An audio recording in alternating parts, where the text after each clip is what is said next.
आपको याद होगा चुनाव में हमने आपसे 5 वायदे किए थे, 5 गारंटी के वायदे हमने आपसे किए थे और मैं गर्व से कहता हूं कि हमारी सरकार ने सारी की सारी गारंटीज आपको दे दी हैं।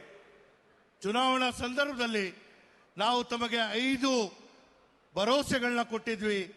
ಅತ್ಯಂತ ಸಂತೋಷದಿಂದ ನಾನು ವ್ಯಕ್ತಪಡಿಸ್ತಾ ಇದ್ದೇನೆ. ಈ 5 ಗ್ಯಾರಂಟಿಗಳನ್ನ ಜಾರಿಗೊಳಿಸಿ ನಿಮಗೆ ತಲುಪಿಸಿರುವಂತಹ ಕೀರ್ತಿ ನಮ್ದಾಗಿದೆ. आज कर्नाटक में गृह लक्ष्मी के माध्यम से 1 करोड़ महिलाओं से ज्यादा को हर महीने 2000 रुपए मिलते हैं। ಗೃಹಲಕ್ಷ್ಮಿ ಯೋಜನೆ ಅಡಿಯಲ್ಲಿ ಪ್ರತಿಯೊಂದು ಕುಟುಂಬದ ಹಿರಿಯ ಮಹಿಳೆಗೆ 2000 ರೂಪಾಯಿ ನಾವು ಕೊಡ್ತಾ ಇರೋದ್ರಿಂದ ಸಾಕಷ್ಟು ಬದಲಾವಣೆಗಳಾಗ್ತಾ ಇದೆ.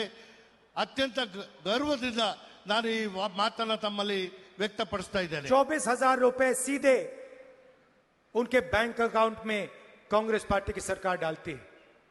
ಪ್ರತಿ ವರ್ಷ 24,000 ರೂಪಾಯಿ ನೇರವಾಗಿ ಅವರ ಖಾತೆಗೆ ಜಮಾ ಮಾಡುವ ಮೂಲಕ ಒಂದು ನೆಮ್ಮದಿಯ ಬದುಕನ್ನು ಕೊಡ್ತಾ ಇದ್ದೇವೆ. 1.5 करोड़ से ज्यादा परिवारों को मुफ्त में बिजली दी जा रही है। 1.5 ಕೋಟಿ ಕುಟುಂಬಗಳಿಗೆ 200 ಯೂನಿಟ್ ವರೆಗೂ ಉಚಿತವಾದಂತಹ ವಿದ್ಯುತ್ ಶಕ್ತಿಯನ್ನು ನೀಡ್ತಾ ಇದ್ದೇವೆ. 1 करोड़ परिवार से ज्यादा को 10 केजी चावल अन्ना भाग्य स्कीम में मिल रहा है। ಅನ್ನ ಭಾಗ್ಯ ಯೋಜನೆ ಅಡಿಯಲ್ಲಿ 1 ಕೋಟಿಗಿಂತ ಹೆಚ್ಚಿನ ಒಂದು ಕುಟುಂಬಗಳಿಗೆ ಪ್ರತಿ ತಿಂಗಳು 10 ಕೆಜಿ ಅಕ್ಕಿ ಕೊಡುವಂತ ಯೋಜನೆಯನ್ನು ಜಾರಿ ಮಾಡಿದ್ದೇವೆ. और युवा निधि स्कीम के माध्यम से 3,000 रुपए हर महीने 1.5 लाख युवाओं को दिया जा रहा है।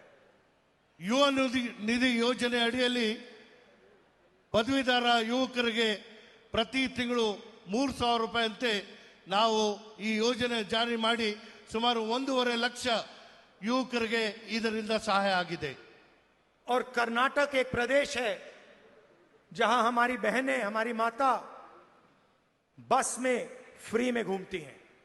ಕರ್ನಾಟಕ ರಾಜ್ಯದ ಉದ್ದಕ್ಕೂ ನಮ್ಮ ಮಹಿಳೆಯರು ಹೆಣ್ಮಕ್ಕಳು ಸರ್ಕಾರಿ ಬಸ್ಗಳಲ್ಲಿ ಉಚಿತವಾಗಿ ಪ್ರಯಾಣ ಮಾಡುವಂತ ಯೋಜನೆಗಳನ್ನ ಜಾರಿ ಮಾಡಿದ್ದೇವೆ.